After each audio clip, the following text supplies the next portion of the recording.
Posledních pár let je v Česku silné téma důchodová reforma.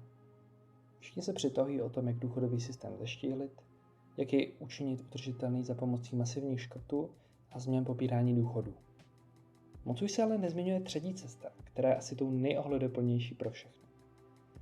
Ano, bez pochyby důchodový systém stojí na počátku obří krize.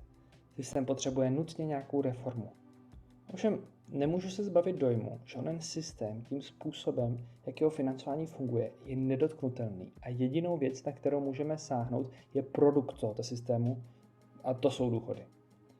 Existují státy, které mají procentuálně mnohem větší procento lidí v důchodovém věku. Průměrné důchody tam bývají vyšší než zde, přesto není s financováním problém.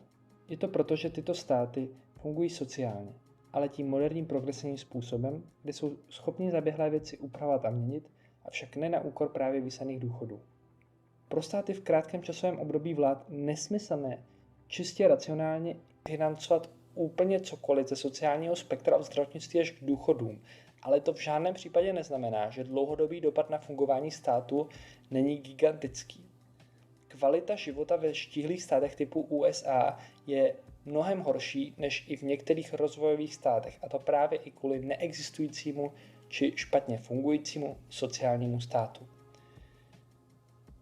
Naopak ve státech s vysokým a správně udělaným progresivním zdaněním typu Skandinávie a ze západní Evropy vybereme třeba Francii, je ta úroveň mnohonásobně vyšší. Mrzí mne, že když si srovnám diskuzi ve Francii, kde místná kritika spackané důchodové reformy probíhá ruku v ruce i s alternativními možnostmi financování důchodu, tak naše společnost se pře pouze o to, jak si rozdat zbývající peníze ze státní kasy a zároveň ji zeštíhlit, jak moc to půjde.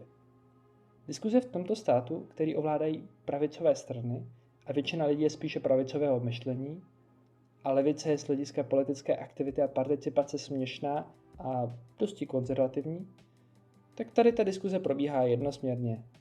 Praktika lidi se o sebe musí postarat a státu není od toho, aby to nějak moc řešil, mi pak přijde jako dost odporná. Protože samotný princip státu je založený na tom občany chránit. A 70letý důchodce, který je na tom zdravotně velmi zle, rodina se na něj vykašlala, či ji už ani nemá, a neměl během života peníze na to investovat dostatek množství do akcí S&P 500, jak to říkají někteří odborníci, protože pobírali jen něco trochu více než minimální mzdu, tak je v podstatě zcela jistě odsouzen dneska již k chudobě. A za pár let kvůli momentálním pravicovým reformám bude nucený skončit asi na ulici, nebo je čeká i něco horšího. V podstatě jsou všichni stejného názoru. Buď důchody jako takové prakticky postupně zrušíme, či budeme si na důchody půjčovat a nakonec stát zkrachuje. Myslím, že by se do širší veřejné debaty měl zapojit i třetí směr, který to bude řešit zcela jinou cestou. Takovou, kde třeba sociální odvody budou pro to nejbohatší procento vyšší. Daně budou pro to nejbohatší procento vyšší. Vše bude fungovat progresivně, podle příjmu. A ve finále z toho budou profitovat skoro všichni, naprostá většina populace, a ne pár procent lidí, kteří si investovali do akcí či kryptoměn. To, že i své pravicové reformy spacká to vláda tak, že se nelíbí ani jejím podporovatelům, kteří jsou pravicového smýšlení, je zase na jiné video. Mrzí mě ale spíše, že se debata o čemkoliv ve státě omezila na zachraňujeme zeštíhlováním stát a jestli ti to vadí, tak si fanatický podporovatel Babiše, antidemokrat, populista, komunista, takže mlč.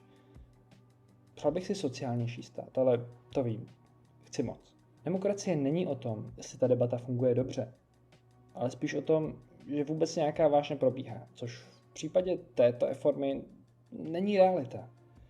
Mrzí mě, že ze slova levice se stal postupně vulgarismus a oponovat reformám jen v rámci toho, že by se to dalo udělat úplně jinak, spravedlivě, správně a sociálně, je v naší zemi v podstatě už nepřístojné.